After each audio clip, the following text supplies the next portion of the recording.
Hello, my name is Terry Lamonte. I am from Statesboro, Georgia. The name of my barbershop is Heavenly Pleasures Barbershop. My name is Larry Clark, aka Monty Da Barber. I'm originally from Millen, Georgia, about 30 minutes north of Statesboro. The name of my barbershop is Blessed Hands Barbershop. My inspiration to become a barber started when I was incarcerated back in 2013. I was incarcerated with the detail of barbering, and I was there cutting hundreds of inmates. That gave me the inspiration to want to pursue this as a career, upon my release date. Where did my inspiration come from to be a barber? That had to come from my cousin Gene Wright. He was a barber. He wasn't a licensed barber, but he was cutting in the bathroom when I was little. I used to sit on the tub and watch him cut head after head, and that inspired me to be a barber, because seeing how good he made people look when they got out off the toilet from cutting hair, it made me want to do it. So I picked it up. He helped me along the way, and that's what inspired me to actually become one. The definition of a barber is somebody that can, I guess, connect with their clients, especially male clients, since we tend to have a lot of those, where we can actually mentor them, be there for support, more support and things like that. And also just be some kind of inspiration to them to want to go out there and be better men, or just be better people in general, towards the community, for their family and friends as well. Definition of a barber, in my words, my personal opinion, is counselor, therapist, big brother to some, father to some, because you have a lot of kids that come here that don't have father figures that bring them in the shop. That's my definition of a barber, that has nothing to do with cutting hair, because a lot of people just want to come in and talk. A lot of people call me that are my clients, and some of them that's not my clients, and they in the shop and just want me to pray for them, or ask me questions about finances, because I majored in finance at Georgia Southern. So that helps as well. Well, I feel like African American barbers in this industry are thriving due to the fact that it's bringing more awareness to not just our culture, but other cultures as well. That we can service so many different hair types, so many different hairstyles that come along, not just with curly hair, but straight hair, coarse hair, and all those things. And just being able to be multi-talented at the craft as an African American, and I feel like we just bringing more awareness to our group as a whole when it comes to our talents, when it comes to barbering. I feel like African American barbers are definitely thriving in this industry. This is an industry that's not going anywhere no time soon. And in the Black community, we all want to look good. We all want nice, clean haircuts. We all want to look good for our ladies, girlfriends, or go out on the club, go out to a wedding. We always want to look good. So this industry isn't going anywhere. I just wish that as a whole, the Black African American barbers could be more professional. Not everybody, but more professional as a whole. Well, I think a haircut, is something that can add confidence to the male figure. I feel like it grants them confidence within themselves and making them feel better about wanting to do better for themselves, due to the fact they look better. They able to, feel better about their image. It allows them to want to go out into the world and just display, how they feeling through their personality, as well as their appearance as well. So being able to get that fresh cut, especially with African Americans, man, I think it's something that it brings joy to not just ourselves, but it spreads to others as well. And it just has a real big impact on, how we go about carrying ourselves, how we feel about ourselves, and just able to, I guess, just making it where we just feel motivated inside and out, And I think a step in that direction will help anybody that's maybe going through any troubled times before they get the haircut. They were definitely feeling way better than before. Oh man, for the Black man, a haircut gives Black men a whole sense of feeling. You have people that come in here with hats, and we have so many hats in the back that people leave, because once they get that mirror and they see how good they look, they forget all about a hat. A haircut can transform your day. If you're having a bad day, you got a nice haircut, you got good conversation, you got a clean cut, you're going home to your special friend, lady, or whatever, it can transfer your whole demeanor of your day.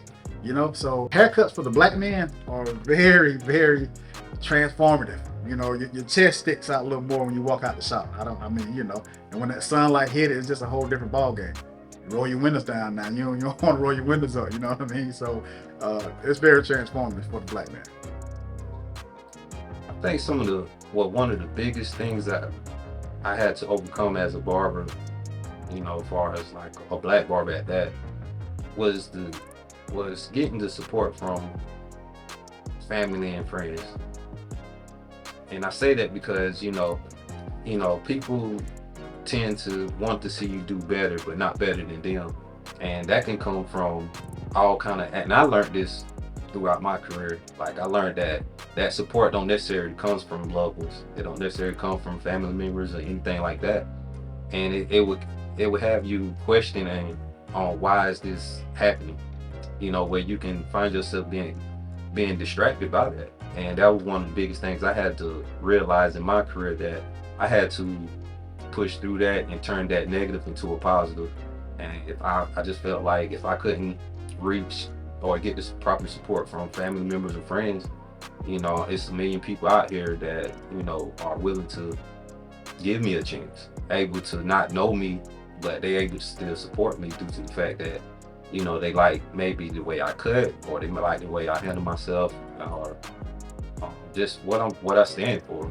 Just interacting with different individuals each and every day, man, they show me that, you can get support from anyone out there. So never settle for just family and friends like that. And like I said, I do have some family and friends that do support me and stuff to this day, but overall it was just like some of the people that I expected, because of the expectations that I may have set for them.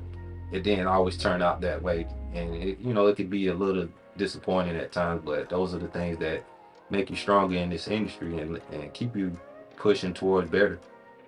In the barber industry, I've been cutting hair since I was in 6th grade, but I've actually owned the shop since 2015. My biggest thing is finding barbers who want to not treat this as a hobby. Finding barbers who want to treat this as a career, because when you treat barbering as a hobby, you're going to make hobby money.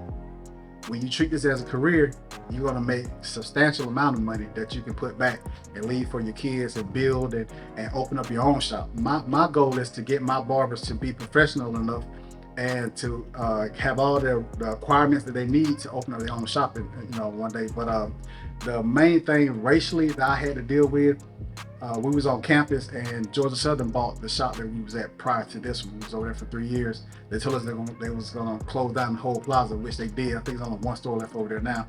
I had found a perfect spot where the old Radio Shack used to be, in the shopping plaza over there by Jimmy Jazz. Perfect spot. Called the guy up and I was like, I'm interested in getting that spot. He's like, how your credit look? I said, oh, you don't have to worry about my credit. Like, I want the spot. He was like, okay, well, it'll be this much a month, blase. Did all the paperwork. He called me, okay, I need your first month, last month. May I ask what you put in here? I'm put a barbershop. Oh, sir, I'm sorry to tell you. No urban barbershops can go in this spot. Oh, okay, well, I didn't know that. Does it matter what I'm putting there? You get my rent, so is it gonna matter what I'm putting there? Yeah, the owner's not gonna want a urban barbershop there. I said, okay, well, thank you. Left it like that, prayed about it, went across town to where Marine Finance is, right there by Moe's. Called and noticed, I called a different number, but noticed the same guy answered the phone.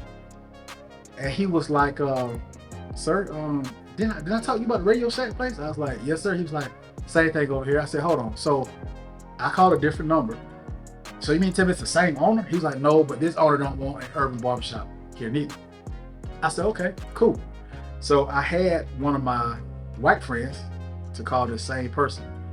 And he was like, well, what you gonna put there? He said, man, I'm thinking about putting a salon / barbershop there. Okay, well, it'd be $1,600 a month. So my friend called man back on three-way, and he said, you were just talking to my friend and you told him he could put a barbershop there. Oh, no, sir. I told him he couldn't put urban barbershop there, which means black. You know, neither here nor there. Prayed about it. God sent me here. Been here 4 years, so it is what it is. I mean, some of the things that I have said here at this shop to, I guess, better it in the long run is just on hands training. You know, some of the knowledge that I have as a barber instructor as well. I like to try to coach the up and coming barbers on how to carry themselves as a professional. And you know, many of the shops I did work at before, I didn't have that on display as much. You know, due to the fact that you know people were still learning the craft as well. But professionalism, I feel like, was key in my life because it helped me reach a whole new clientele base where, you know, lack of that will keep you from getting to those levels, you know? And one of the main things I try to instill in my barbers is professionalism and learning how to talk, learning to know when to be a professional and knowing when to turn it off. You know, it's okay to be chill with, you know, some of your friends and stuff, but I think it shows how much you care about your craft by actually being attentive to your craft. You know, understanding that, okay, this time with my client is important. This is the most important thing in my shop.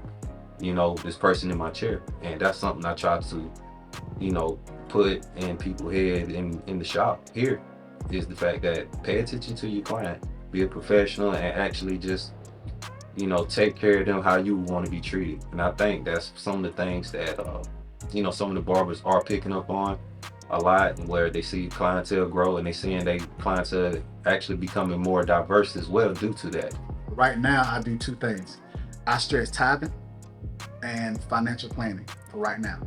Because I own a land service as well, a landscaping service, Clark Superior Lawn Care. I own that.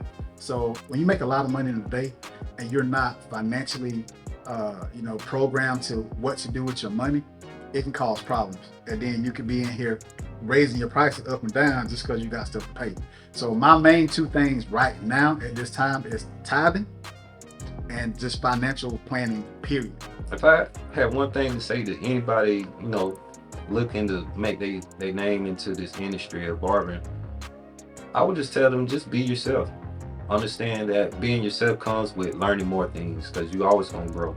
You should want to grow, and that individual that wants to reach new levels as the next up and coming master barber, I would just tell them, stay consistent. This is a practice that we have to do every day to be better, to get better, and also just be a student of the game. Understanding that you can't know everything. You know, there's somebody out there that know how to style hair better than you, or there might be somebody that know how to do a lineup better than you using a different technique. And you should always be open to those new things, and you can use whatever you learn and implement it into your overall brand in yourself. And as long as you continue doing that, learning, and just you got to want to be better each and every day you wake up. And I would tell them to have that kind of drive within themselves. Don't let nobody tell you what you can't do, and just continue proving naysayers wrong by waking up, getting in the shop. Even if you got to sit down and cut one head a day, you know, eventually it would turn into 3, 5, 10, or however many you want in your book. And just stay consistent and be honest with yourself, and understand that, you know, you will get constructive criticism along the way, but use it as a positive, and understand that, you know, you can get better if you just continue just being yourself and putting the work in. Stay focused, put God first, and with God, there's nothing they won't be able to do. Ask questions, be able to take criticism, because if they're trying to learn and they're messing up and someone is actually trying to help them, it's going to seem harsh when they get on them to try to make something look better. So I just feel like they need to have a little bit of tough skin and just stay with it, really.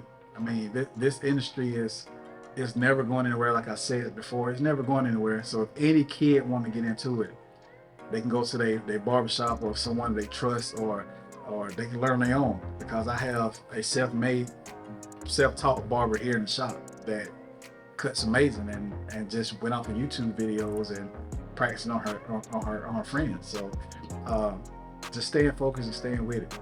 God over everything. I think how I stay ahead of the game, ahead of the game, is due to the fact that I study it. I'm always a student of the game, and I'm always looking to learn more things about it. I'm always looking to go different places and observe new ways of cutting hair. And I think that's one of the things that keep me ahead, because like I'm always traveling. I'm always traveling to see different shops or go see different events that may be going on in the beauty industry, and just try to learn as much things as I can and absorb it and bring it back to, you know, my community, bring it back to where I'm at, and be able to share that with people that may not have access to that. And you know, everybody could cut hair, but I look at the fact that it's the information that I obtained throughout my career that helps give me the edge, and the way I'm able to share these things with other individuals, I feel like makes it more suitable for people to come speak with me in general, you know, especially in this industry as a barber, because it's very competitive. It's very competitive, and it's a lot of people that feel like you're gonna be the competition in the future. But I never looked at it like that, because I feel like it's enough people on this earth to satisfy, you know, our clientele base, you know, just in barbering in general. You know, it's enough people for everybody. And that's why I feel like that's something that gives me the edge, because the fact that I understand that concept of I can't cut everybody, but I can reach one and teach one. And that's something I feel like we lack in the barbering industry, by understanding that we were once that new person, you know. And I feel like that's something that, you know, once we get established and things, we tend to forget. But I like to keep that still within me, because that's something that helps me keep going. I started rough around the edges. You know, that up and coming barber may need that same assistance in their life, or that same motivational speech. And I just think that's, you know, the main thing that gives me the edge in the industry. And just understanding my craft too, and getting better each and every day is something that keeps me sharp as well. I stay a cut above the rest as a black man in this industry by being consistent. Consistent in keeping my time, consistent in being professional, consistent in letting my haircuts leave out of my chair all clean, nice cut and neat. That's how I feel as if I stay a cut above the rest, is to just be consistent. Be consistent and be able to communicate on all levels, no matter what the client is dealing with, being able to talk. I feel like that's what makes me a cut above the rest. I have one thing to say about myself, Terry Lamont. I would say that, you know, I'm just thankful. I'm thankful for the opportunity to be able to reach other individuals, and be able to just be a light to someone that can use what I say or how I move, and use it to help better their life. I've been through so much bad stuff in the past, where people tried to harm me, tried to hurt my name, tried to slander my name, and God just brought me out of everything. I'm transparent. I want people to know that. I'll give you the clothes, the shirt off my back if I could. My wife think I try to hit too many people sometimes, but I just want people to know that I really trusted God to do everything that I need Him to do for me. As He do it for me, He'll do it for anybody else that put their faith and trust in Him as well. At the end of the day, we all go through things, but it's not about what we go through. It's about how we overcome them, and coming up with a solution to whatever we may face in life, man, is what's gonna make you stronger. And continue just showing love to people, and just be there when needed. Be there when needed, and I think God will take care of the rest.